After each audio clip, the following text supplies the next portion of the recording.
Ayyaanni gooftaa keenya Yesuus Kiristoos jaalalli Waaqayyoo tokkummaan hafuura qulqulluu hunduma keessaniif haa baay'atu. Saba Waaqayyoo attam bultan ganama kana sagalee Waaqayyoo keessaa macaafa faarsaa 90 lakkoofsa 12 dubbiseen gabaabsinee kadhannee sagalee Waaqayyoo walii wajjin gabaabaatti dhageenya. Nuyi ogummaa garaatti akka galfannuuf ati guyyoota jireenya keenyaa lakkaa'uu nu barsiisi jedha sagaleen kun. Maqaan kee olola jedhu yaa Waaqayyoo ganama gaarii kana kan nu laatte ganama kana immoo si kadhannaa maqaa gooftaa keenya Yesuus Kiristoosiin saba kee dubbii keetiin guyyaa isaa akka inni jalqabu eebba waaqarraatiin gara mana saba kee dhaqi garaa saba kee mo'adhu afura saba kee biti ergaa hamaa rukutii sagalee kee nu ergi anasa dubbatu garbicha kees gargaari maqaa gooftaa keenya Yesuus Kiristoosiin ameen. Sagalee kana kan dubbatu Musee garbicha Waaqayyooti.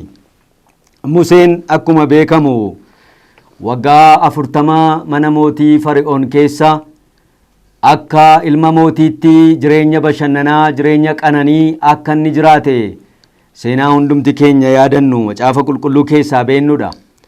Waggaa 40 isa booddee immoo rakkinni isa mudatee biyya Gibxiitii baqatee biyya Miidiyaanitti biyya abbiyyuusaa Yotroo jedhamutti mana abbiyyuusaa kanatti tikee hoolaa ta'ee waggaa 40 akka ni dabarsee agarra. Gaafa umuriinsaa waggaa 80 guutu Waaqayyo dhaqee daggala boba'u keessaan sagalee isaa itti dubbate. Daggala boba'u keessaan gaafa sagalee isaa itti dubbatu Waaqayyo Musee gara ofii isaatiitti fiduudhaaf isa jalqabaa iddootti dhaabattu kun qulqulluudha kophee miilla kee irraa baasii ittiin jedhe. Museenis abboomamee kophee miilla isaa irraa baasee isa Waaqayyo jedhe dhaga'e yeroodhaaf Waaqayyotti baay'ee falme waan Waaqayyo isa barbaadeef fudhachuu akka hin dandeenye ga'aa akka hin taane dubbate. Haa ta'u iyyuu malee Waaqayyoon mo'uun waan hin danda'amneef Waaqayyoon mo'amee yaada Waaqayyoo erga fudhatee booddee egaa gara fuulduraatti jireenya isaa keessatti dubbii dhibaa kana jireenya Waaqayyo wajjin qabuuf akka inni kadhatee sagaleen kutaa kanarraa dubbata. Macaafa faarsaa kana yeroo laallu Museen kadhannaa kana kan inni kadhatu jireenyi ilma namaa gabaabaa ta'uu isaa gaarii godhee hubateeti. Jireenyi ilma namaa gabaabaa ta'uu kan inni ittiin tilmaamu immoo isa bara baraan jiraatu Waaqayyo wajjin wal bira qabeeti. Sagalee kana kutaa kana keessatti faarsaa 90 lakkoofsa 2 irratti tulloonni iddoo isaaniitti hin dhalatin lafti guutummaan biyya lafaa situun argamin bara baraa jalqabee hamma bara baraatti ati Waaqayyoodha jedha. Waaqayyo isa bara baraan jiraatu Waaqayyo isa uumaa waan hundumaa ta'e Waaqayyo isa jiraachisaa waan hundumaa ta'e akka inni ta'e erga dhugoomse barri namaa garuu gabaabduudha jedha. Yeroo tokko biyya Gibxiitti isa gadi bu'e Yaaqoob Fari'oon dura yeroo dhaabatu Fari'oon duratti gaaffiidhaaf yeroo dhiyaatetti Fari'oon akkasittiin jedhe umuriin kee meeqaa jennaani barri ani jiraadhe waggaa 130 barri koo kun muraasa rakkinaan kan guutedhas amma abaabileewwan kootii hin ga'u jedhe deebise.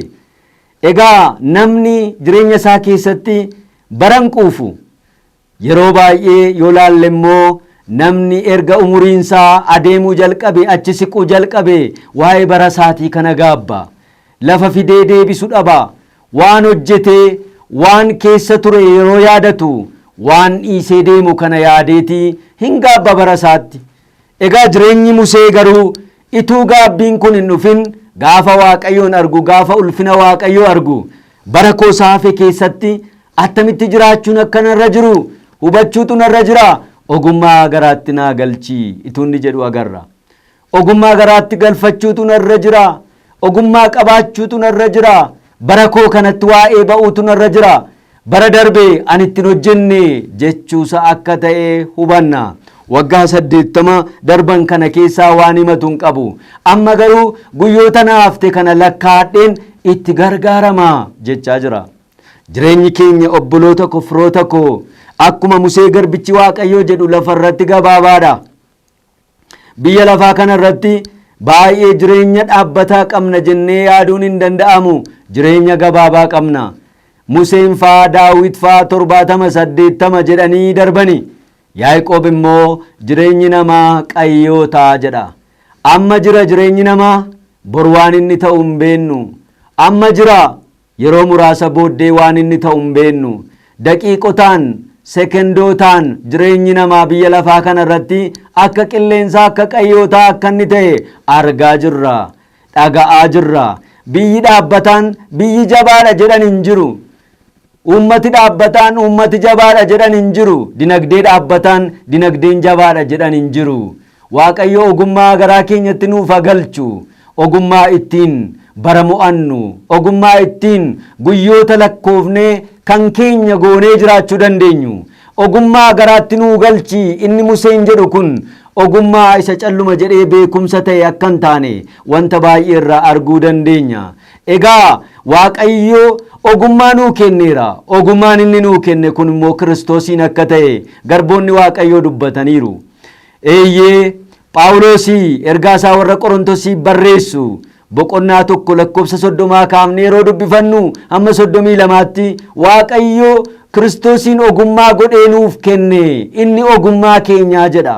Abbaan macaafa fakkeenyaa barreessu Salomoonis egaa ogummaa isa guddaa, ogummaa isa dhokataa, ogummaa isa Waaqayyo ittiin addunyaa kana hojjete yeroo ibsu Kiristoosiin akka inni ta'e godhee kaa'a. Har'as firoota koo ogummaan nuyi qabnu, beekumsi nuyi qabnu isa biyya lafaa kanarraa barumsaan arganne miti. Kiristoos isa Waaqayyo nuu kennetu ogummaa keenya. Ogummaa isa Waaqayyo nuu kenne kanaan immoo guyyoota mo'achuutu nurra jira. Baroota mo'achuutu nurra jira. Barri nuyi keessa jirru bara namoonni baay'een jireenya isaaniitti dadhaban karaa irraa kaatanidha. Ilaaluu, arguu yeroo isaaniitti dadhabanidha. Dukkanni biyya lafaatti yeroo inni uwwisaa jirudha. Yesus Kiristoos gooftaan keenya garuu isa kana dursee dubbateera. Isa kana dursee addunyaan gara dukkanaa'utti akka isheen dhuftu, xumura akka isheen qabdu, addunyaan xumura qabdu kun garuu namoonni baay'een immoo dagatanii jireenya isaanii biyya lafaa kana keessatti karaa irraa kaachuudhaan amantii isaaniitti akka isaan gufatan sagaleen Waaqayyoo cimsee dubbata. Baay'onni akka wallaalchifaman sagaleen Waaqayyoo cimsee dubbata. Egaa bara qaba, yeroo qaba, humna qaba, jabina qaba, beekumsa qaba, qabeenya qaba jechuun nun baasu. Akka Musee garbichi Waaqayyoo dubbate nus har'a jireenya qabnu kana keessatti ogummaa garaatti hin galfadha. Guyyoota koo lakkaa'a na gargaari jennee kadhachuutu nuu ta'a. Firoota koo saba Waaqayyoo baay'ee jireenya biyya lafaa kanatti hirkachuun barbaachisaa miti. Jireenyi biyya lafaa kun ganaadha. Jireenyi biyya lafaa kun dhaabbataa miti. Amma yoo laaltan addunyaan nuyi keessa jirru gaggalagalaa akka taate waan baay'ee miidiyaa irraa waan baay'ee dhageenya. Wanta biyyoota keessatti ta'aa jiru yeroo dhageenyu, wanta biyyoota irratti ta'aa jiru yeroo dhageenyu, magaalli gurguddaan kaleessa guddaadha jedhamu guyyaa tokkotti yeroo inni badu, qilleensi biyya lafaa kana irratti qilleensa'aa jiru, qilleensi gidiraa, qilleensi rakkinaa, qilleensi waraanaa, qilleensi dhukkubaa, qilleensi haala garaagaraatiin ta'e kun jireenya namootaa yeroo inni jeeqaa jirutti keessa jirra. Yeroo kana gaa ogummaa Waaqayyoo kadhachuutu nurra jira. Guyyoota muraasa akka qabnu beekuutu nurra jira. Guyyoota muraasa qabnu kana keessatti immoo Waaqayyoo wajjin godhachuutu nurra jira. Gooftaan keenya Yesus Kiristoos akkuma inni dubbate, ergamaan Phaawulosis isa kana dubbateera. Barri bara booddee dhufu kun bara hamaadha. Guyyoota hamaatu dhufaa jira. Guyyoota kana bitaa jedhee dubbata. Guyyoota kana kan keessan godhadhaa jedhee dubbata.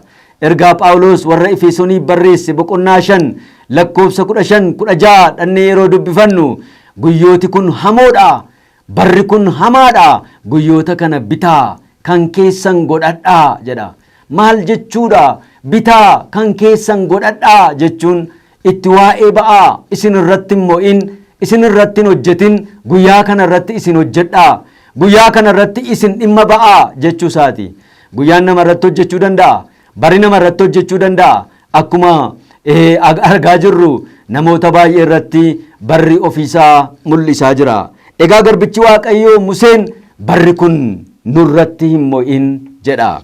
Darbee kutaa kana keessatti lakkoofsa 17ffaa irratti sagalee baay'ee dhibaa ta'e tokko dubbata.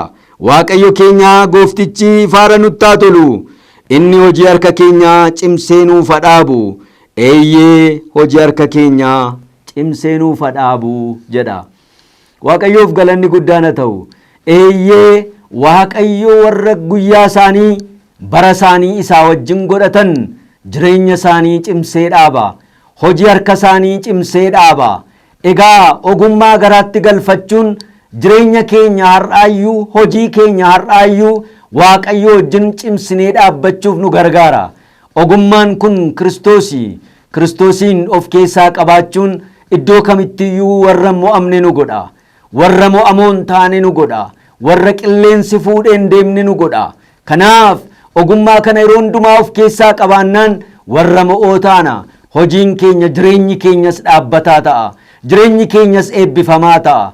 Harki keenyas karaa hundumaayyuu waan hojjetu qaba. Egaa firoota koo bara dhumaa kanatti warra guyyaa Waaqayyo isaanii kenne keessatti waan Waaqayyo itti kennate hojjetanii darban akka taanuuf Waaqayyo nu haa gargaaru. Warra guyyaa isaanii itti gaabban, warra bara isaanii itti gaabban, warra waan jiraatanii darban itti gaabban akka hin taaneef Waaqayyo nu haa gargaaru.